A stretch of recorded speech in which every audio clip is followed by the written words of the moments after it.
बोकारो दिन भर में आज सेक्टर 12A में एक क्वार्टर की सीढ़ी गिरने से 4 परिवार के लोग फंसे, बताएंगे। जिले में शुरू हुआ फीवर सर्वे, जानेंगे। बोकारो होकर चलेंगी 3 और ट्रेनें, बताएंगे कौन सी होगी वह 3 ट्रेनें।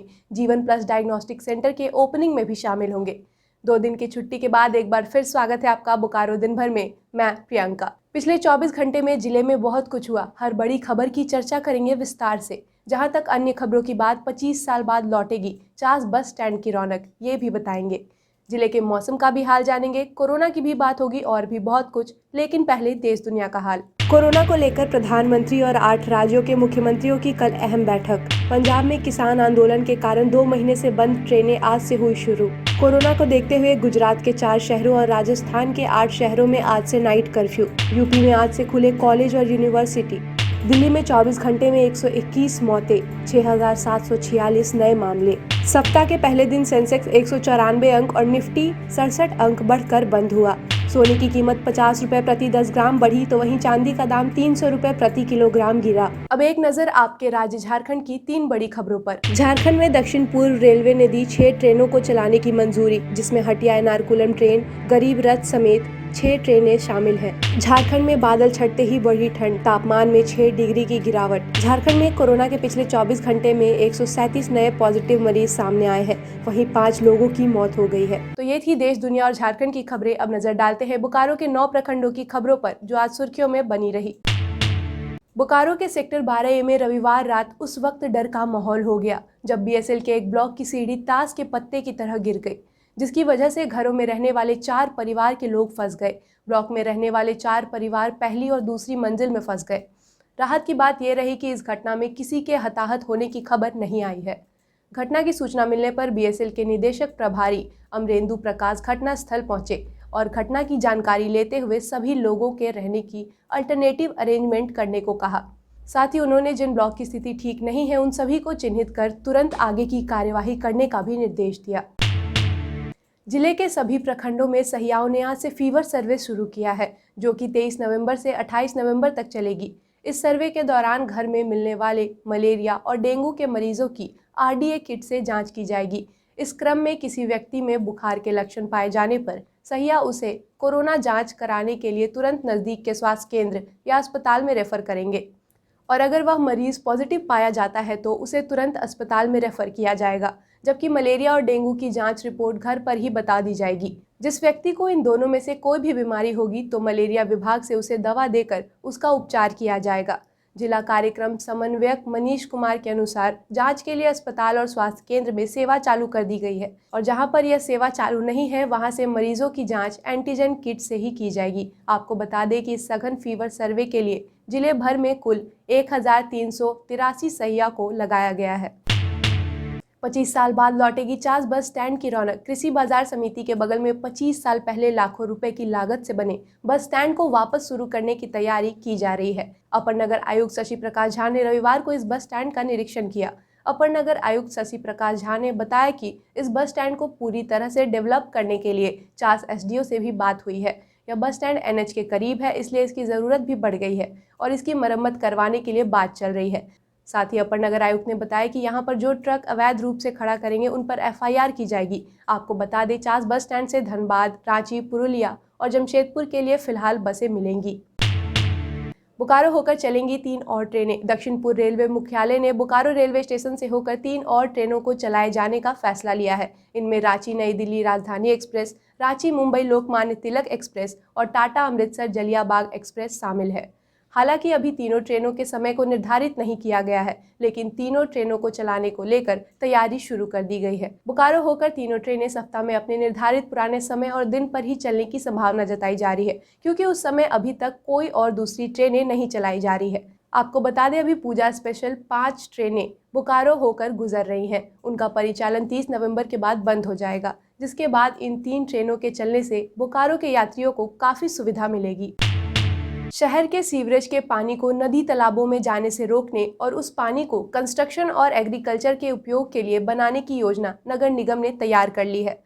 बताया जा रहा है कि इसे लेकर अपर नगर आयुक्त ने 16 करोड़ की लागत की योजना की DPR बनाकर DC को सौंप दिया है, जिसे DC ने विभाग के पास भी भेज दिया है।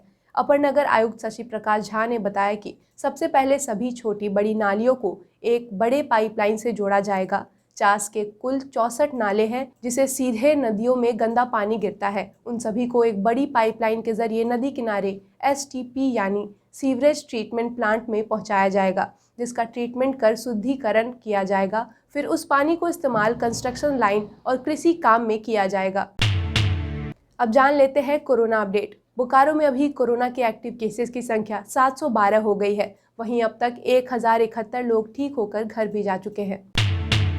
बोकारो में डायग्नोस्टिक सेंटर के कड़ी में आज एक और डायग्नोस्टिक सेंटर की ओपनिंग हुई है, जीवन प्लस डायग्नोस्टिक सेंटर, जो कि 4 में है। सेंटर के उद्घाटन में बोकारो के सिविल सर्जन डॉक्टर AK पाठक ने सेंटर के डायरेक्टर को शुभकामनाएं दी।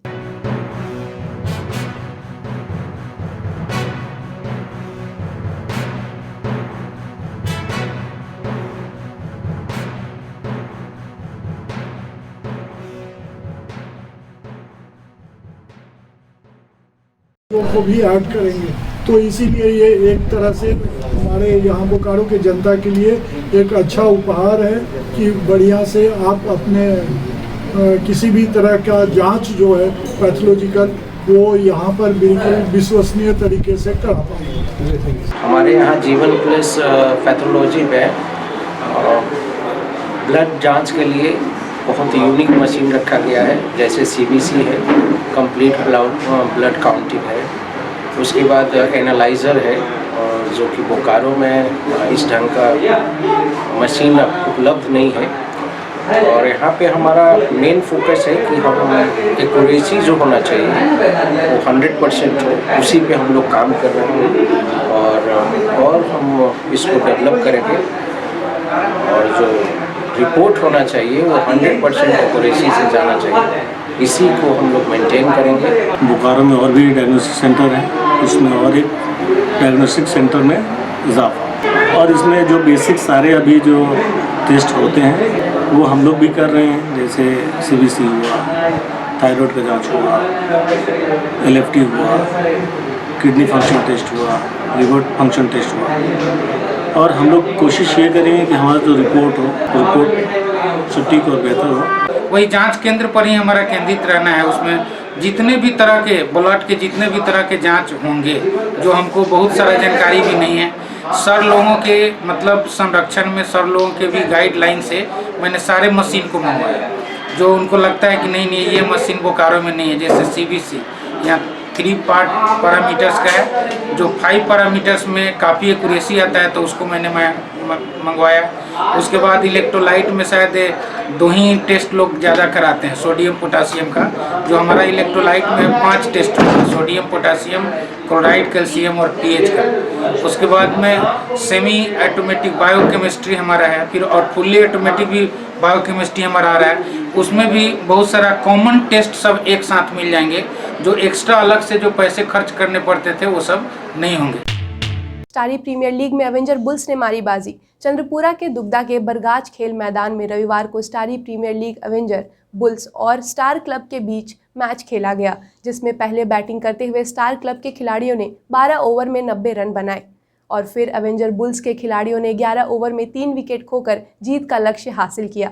वहीं दिलीप कुमार 207 रन बनाकर बेस्ट बल्लेबाज बने और 9 विकेट लेने वाले पिंटू कुमार को बेस्ट गेंदबाज का खिताब मिला।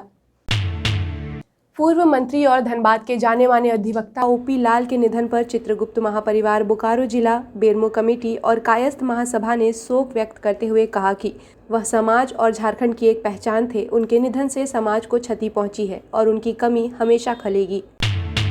अब जान लेते हैं मौसम का हाल। बोकारो में मौसम अब धीरे धीरे करवट बदल रहा है। दिन और रात के तापमान में भारी गिरावट देखी जा रही है। शहर के मौसम में यह बदलाव शुक्रवार की बारिश के बाद शुरू हो गया है। दिन में धूप के साथ ठंडी हवाएं चल रही है और शाम ढलते ही कोहरा छा जा रहा है।